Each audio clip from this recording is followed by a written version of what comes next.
ئێرە گەڕەکی کوردستانە، هەر بەناوەکەی دەرەکەوێت کە زۆرینەی دانیشتوانەکەی کوردە.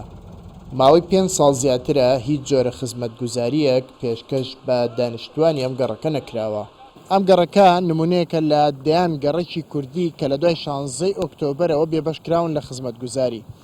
ئێستاوەی کە بۆ خەڵکەکەی گرنگاوەیە کە کورد بە یەک لیست بەشداری لە هەڵبژاردننی ئەنجومەنی پارێزگا بکات تاکو بتوانن زۆرینەی ئەنجومەن پێک بهێن و دواتر بتوانن ئیداری شارەکە بکەوێتە دەستی کورد تاکو ئەو جیاکاریەی کە لە دوای 16 ئۆکتۆبەرەوە کرێت لە نێوان گەڕەکەکاندا نەمێنێت.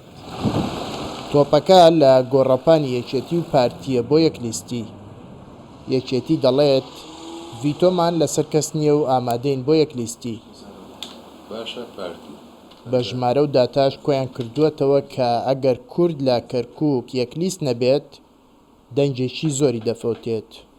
بەپێی هەموو داتا و ئامارەکان کە تەقسیمات ئەەکەی دابش ئەەکەی بە ئالەتی حاسوب هەر ئەوەش نەتیجەکەت بۆ دەرەخا کە یەکلیستی بەهێزترین بژاردەیە لە ڕووی ڕای نەتەوەی و شەقام و جەماوەر هەر کەسێک هەر تاکێکی کورد لەم شارە وەربگری نەک تەنها بۆ هەڵبژاردن بۆ هەموو هەڵوێستەکان پێیان خۆشە کە کورد یەک دەنگ و یەک ڕەنگ بێ.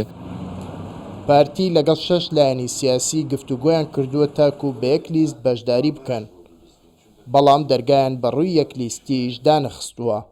بۆیە لە دوو لیستەکە احتیمال هەیە مەسەڵەن بۆ نمونە لە یەک لیستەکەیە دابشکاریەکی زۆر گەورە بکرێت ئەو ڕقمە بەسەر 11 یاخو 13 بەڵام لە دوو لیستەکە لەوانەیە لەسەر 7 دابشکاری بکرێت.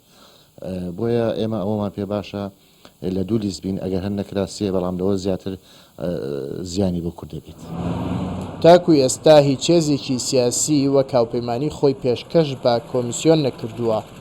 ئاماژەکان بۆ ئەوە دەڕۆن کە کورد لە کەرکووک بە 3 هاوپەیمانی بەشداری لە هەڵبژاردننی ئەنجومەنی پارێزگا دەکات.